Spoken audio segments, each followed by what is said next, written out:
তাদের ব্যাপারে আমার পরামর্শ হলো এখানে দুইটা কাজ আপনাদেরকে প্রথমে করা দরকার। একটা হলো এই অঙ্গনে, কলেজ অঙ্গন, ভার্সিটি অঙ্গন বা জেনারেল শিক্ষা অঙ্গনে যারা নারীরা আছে, অনেক নারী আছে যারা ধর্মপরায়ণ, ইসলামী চিন্তায় বিশ্বাসী এবং অনেক শিক্ষিতরাও আছে। তো বিভিন্ন ইসলামী সংগঠনের সাথে সম্পৃক্ত থাকতে পারেন, দাওয়াত তাবলীগের মেহনতের সাথে সম্পৃক্ত থাকতে পারেন। এই ধরনের মহিলাদেরকেও কোনোভাবে কোন এক উসিলায় তাদের মধ্যে এই বিষয়টা একটা একটা সমন্বয় গড়ে তোলা যায় কিনা চেষ্টা করবেন, যেন কাটা দিয়ে কাটা তোলা যায়, নারীরা যেন নারীদের এই বিষয়টা নিয়ে কথা বলে। একটা দ্বিতীয় হলো যে এখানে কলেজের ছাত্রদেরকে সামনে নিয়ে আসে।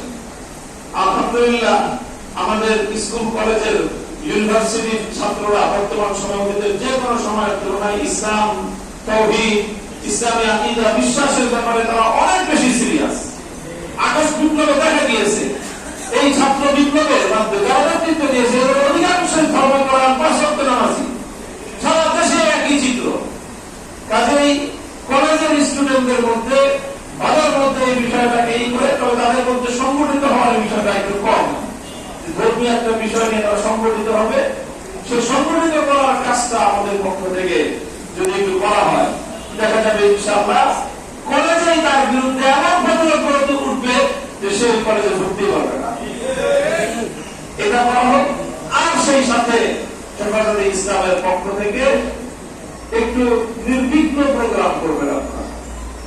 প্রথমে কোনোভাবেই যেন এই তাদের কার্যালয় বা তাদের কোন স্থাপনা, তাদের কোন ব্যক্তির উপর যেন আমাদের পক্ষ থেকে সরাসরি কোন ধরনের হস্তক্ষেপ না হয়, এই ব্যাপারে খুব সতর্ক থাকতে হবে। কারণ সেনসিটিভ ইস্যু, তারা চায় ঘোরাবাড়িতে মাছ শিকার করতে।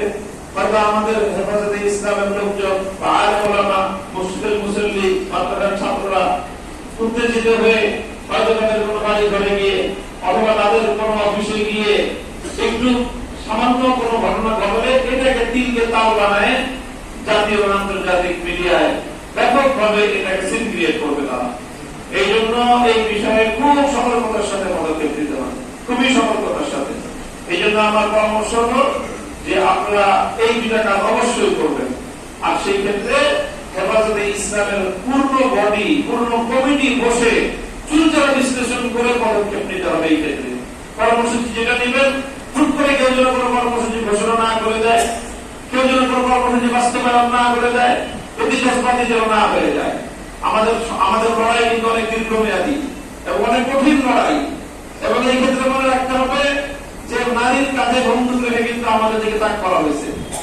আসল সরকার নেই নারীর পিছনে, নারীর অধিকারের পিছনে আসল সরকার। সেই সরকার মাথা তুলতেছে না, মাথা বের করবে না। নারীর কাঁধে বন্দুক রেখে, আপনার মায়ের কাঁধে বন্দুক রেখে, আপনার বোনের কাঁধে বন্দুক রেখে আপনাকে এসে ঘায়াল করার, টার্গেট করার চেষ্টা করতেছে। খুব সতর্কতার সাথে আমাদেরকে এই বিষয়টা হ্যান্ডেল করতে হবে। বিশেষ করে নরসিংদীর স্থানীয় ইস্যু, সেটা আমি বলবো যে অবশ্যই নরসিংদী জেলা হেফাজতে ইসলামের জাতীয় পর্যায়ের ইস্যু থেকেও স্থানীয় ইস্যুটা বেশি গুরুত্বপূর্ণ। এবং সেই গুরুত্বপূর্ণ ইস্যুটাকে আপনারা এটাকে বাস্তবায়ন করার জন্য আমার মনে হয় আমাদের হুজুরের কাছে বলছেন যে আপনারা এখান থেকে স্মারকলিপি দেন, ওখান থেকে নারীদের মধ্য থেকেও একটা আওয়াজ, ছোট হোক, খুব বেশি লাগে না, নারীরা 10 জন 15 জনের যদি একটা নারীর টিম করা যায়, বিশেষ করে জেনারেল লাইনের সাথে যারা জড়িত, শিক্ষিতা, মহাশিক্ষিত, মহাদিক মহিলা মানুষ, কিছু যদি সেখানে সম্পৃক্ত করা যায়, তাদের মাধ্যমে একটা আওয়াজ তোলা হোক। সামান্য করে একটা প্রেস ক্লাবে ছোট্ট একটা প্রোগ্রাম করা করলেও হয়, একটা ব্রিফিং করে দিতে দেওয়া হয়।